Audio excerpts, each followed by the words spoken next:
Благодаря, господин председател.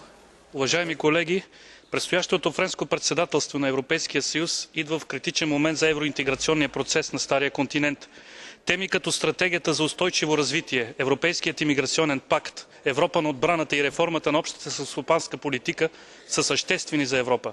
Но основният въпрос сега е как ще продължи реформата на Съюза и задълбочаването на интеграционния процес след ирландското не.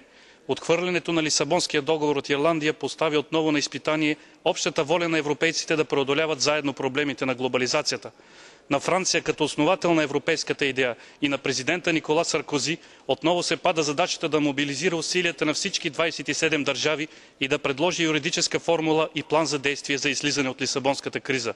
Защото в противен случай рискуваме центробежните и националистическите страсти да вземат връх и да се замрази процесът на по-нататъшното разширяване на Европейския съюз.